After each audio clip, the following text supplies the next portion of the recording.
On today's vlog, I actually want to talk about some interpretation and analysis when it comes to the Freemasons. So I don't know much about the Freemasons. My father and my grandfather both used to be part of the Freemasons, and they wouldn't really speak about it too much. Just some real high-level things like, it was a fraternity, it was a brotherhood. They kind of had self-development, like teaching you how to become a better citizen and a person. That was about it. I didn't really get much more than that. So I did some online research because it was always interesting to me that how there's this whole mystique behind who they were and what they did. And online, you can find a whole bunch of resources, including some of the rituals. There's some documentaries, of course, on YouTube.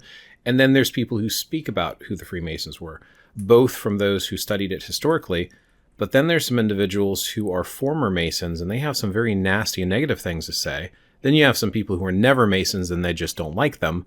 Then you have people who are Freemasons that don't speak much about it. So there's a lot of controversy that is spread around about the group. So I wanted to analyze two things and kind of share my perspective on some comparatives between what the Freemasons do and two very distinct paths. One of them is a neo-pagan path that individuals commonly refer to as witchcraft, and the other one is Christianity itself. So, without further ado, this is my opinion. This is just my few thoughts, and I'll leave it up to you to have your own as well. So feel free to leave those in the comments below. To begin with, I want to talk about an individual who I think it's very bad what this individual did. They lied to a Freemason group, became their friends, spent a few years apparently talking to him, supposedly, according to online research, and they, I guess, put a phone or a camera in their pocket and recorded a Master Mason initiation ceremony. Now, the reason I don't think this is right is because to lie to people and to try to gain their trust and friendship, just to share what's supposed to be, I guess, a sacred private moment, I think is disrespectful and dishonest. From a researcher standpoint, of course, I watched the video because I'm interested. Who's not interested to research and learn more and get some firsthand accounts? But you can find most of the Freemason stuff online. You can find their ceremonies or rituals and things that they say. And people have mentioned, well, if it's a secret society and a secret organization, why would their stuff be posted online? Because many people who attacked the Masons took some of their material and published it from what they found when they shut down temples and whatnot. And then, of course, you have the Masons themselves who do share some of it, as far as I understand, even though there's still some secret things inside the organization. And it seems there's just this vast array of varying opinions of what they're actually doing and what the purpose behind the Masons are. So I'm not going to go into that. If there's plenty of videos here on YouTube for that. What I want to specifically look at is both that Masonic ceremony with that footage showing that Master Mason initiation and my personal opinions on that compared to Christianity. And then I want to talk about the first degree of becoming, I don't even know what the actual role is called. I know I had pulled up notes before. Let me pull it up again. The entered apprentice. Okay, so that ceremony that you can find online, and of course several links and stuff that you can go looking for if you want to see what the actual ceremonies are. So let's talk about the video, and I'll link it down below, where this individual recorded this Masonic thing and some of the comments that I saw and heard about it and my opinions on it. So you essentially have what appears to be an individual who is role-playing the role of one of the first Masons, and basically him being executed and then raised from the dead. And it's symbolic. It's a symbolic journey of being raised back into life and to, I guess, start your journey as a Master Mason. So from the initial looks and perspectives of looking at that, I honestly don't see that much different than any actual religious organization or ceremony. I mean, you see Christians, and they will have rituals. So you have your priests that are in robes. And I'm taking this from a Catholic perspective because I've seen more Catholic ceremonies. But you have the priests in robes, so they're already basically LARPing at that point, with staves and incense, and they're walking and they're chanting, typically in like a Gregorian type style chant, and they're coming up to an altar, which has, like libations on it. It has candles. It has a sacred book that you read out of, and you have like altar attendants that follow you and help carry your equipment. And then typically there'll be some sort of a sermon at a speaker or announcement, or there'll be some sort of talking, or there'll be some ritualistic chanting. And then they have like symbolic libations, like what they call it in Catholicism, they call it the Eucharist, where you're basically accepting the body and blood of Christ. So you have like a wafer and wine, so that there are symbolic stand-ins, but you're still mock playing, consuming flesh and blood because it's a sacrament, right? If you're not Christian, now if you're Christian, you might be getting mad because of the comparison, but this is not meant to offend you. This is meant to step back for a second and don't just judge it. This is what religious spiritual groups do. Now, the Freemasons claim not to be religious or spiritual, or at least not religious. I think they claim not to be religious or not specifically a religion. You can have any religion or belief, and you just need to believe in a higher power to join them, supposedly.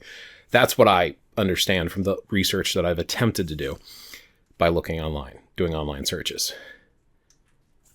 Doesn't seem much different to me.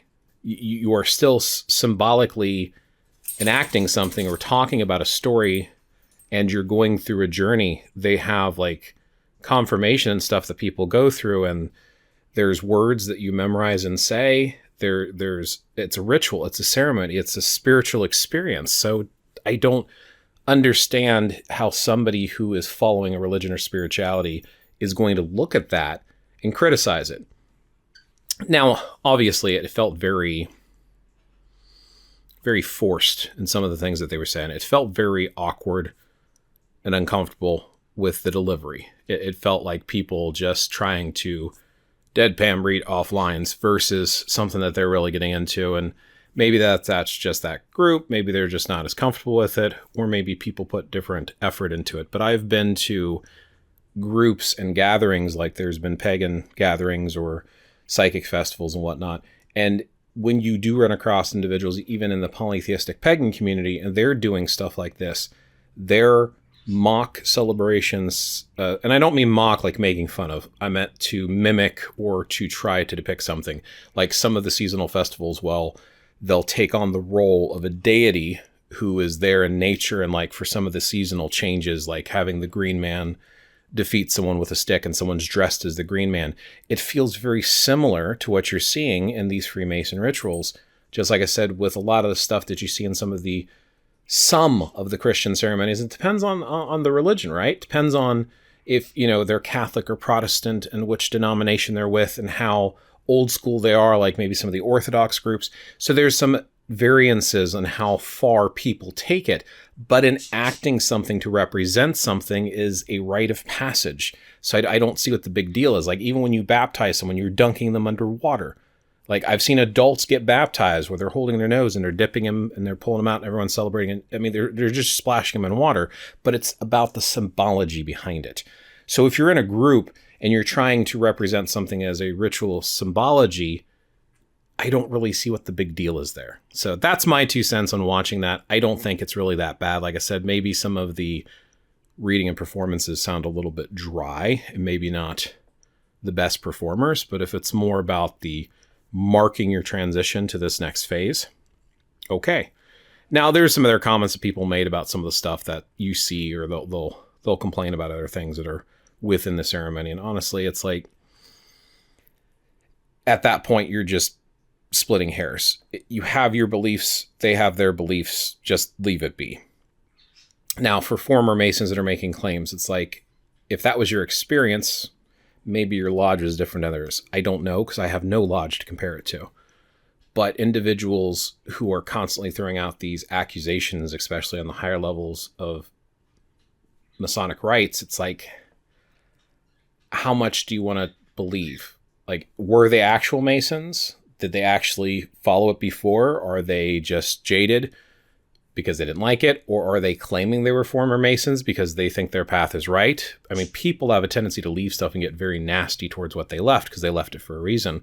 And just like in spiritual groups, I have a tendency to defend Christians and Christianity on my channel a lot. And I do this because the majority of the people I know are Christians and they're good people. But how far they take their religion varies from person to person. So to lump everyone under the same category because of a few nasty Christians that I've run into some nasty Christians.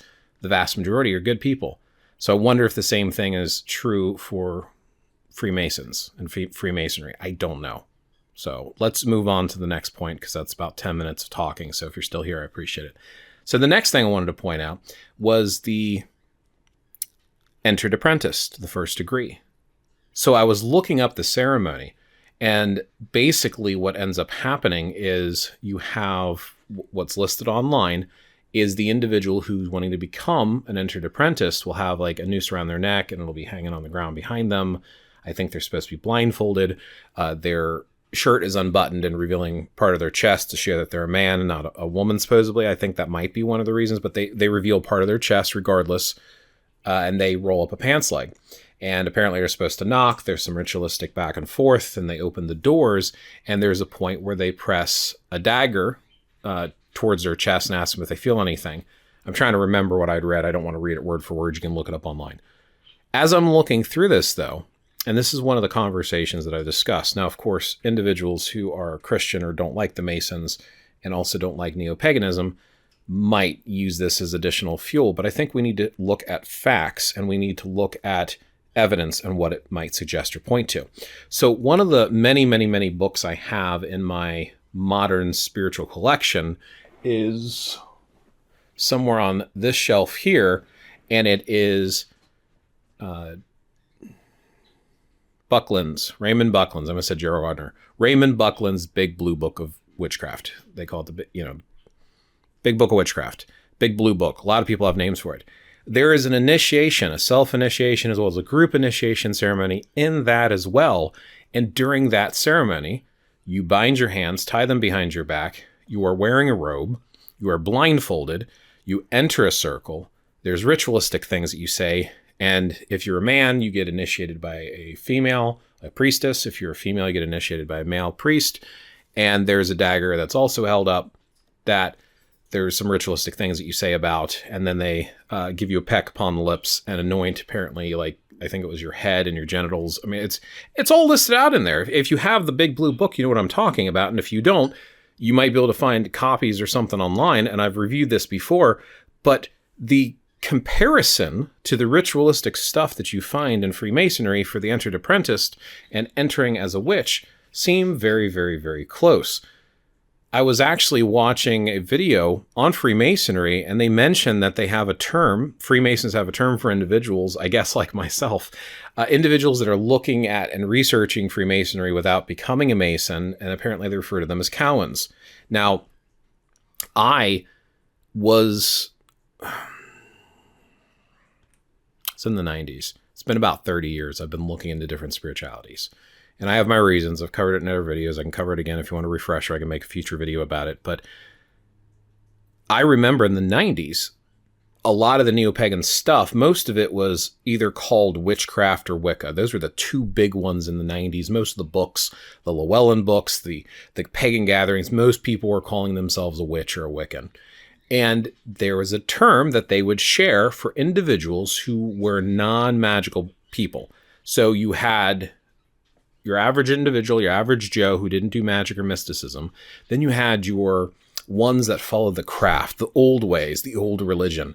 And those individuals were magical practitioners. They were, children of magic. They were initiated. They were, part of the circle. And those who were not, the average person was called a Cowan. It was literally the same word. And I'm like, my mind is blown. I also saw last rites performed by Freemasonry, and they said stuff like, so mote it be, which is also used in a lot of those circles. And one of the claims that I've had, and if you haven't seen it, and I'll reference my other video again, like the Origin of Modern Witchcraft video that I did, I talk about how basically a lot of stuff like Hermetics or Freemasonry, and later Freemasonry broke down into what's called the Hermetic Order of the Golden Dawn. It's like a separate path. So you have the Hermetics and a whole bunch of different paths, and one of the breakdowns with Freemasonry has been around for a while. And then eventually you have this other one that's called the Hermetic Order of the Golden Dawn, who also uses the Hermetic path and stuff. And I think we see reflections of that in the neo-pagan movements. Now, I'm not saying that modern witchcraft and Wicca is specifically borrowing and stealing from Freemasonry, but rather I'm suggesting that they both came from a similar source in Hermetics. And if you look up some of the Hermetic or even Kabbalistic, talking about Kabbalah, Jewish mysticism, you will see similar practices. And it's interesting because, again, if you look at how people practice when they do any form of spiritual path, they are looking for practices that are sacred. And when you change your religion, you keep doing the way that you think is sacred and special, you just change the name. That is my theory. That's my own personal thoughts. But I've seen enough evidence to suggest that's the way it is. It's why in different places of the world, people practice the same religion slightly differently. Or even in the same country, especially if it's a big country like the United States, you have such a variety on the way people practice their spirituality because people make it their own. So again, going back to my initial point and my initial analysis, I think Freemasonry, from what we've seen from that video, or even seeing some of the rituals online, don't seem too far off from any type of spiritual practice.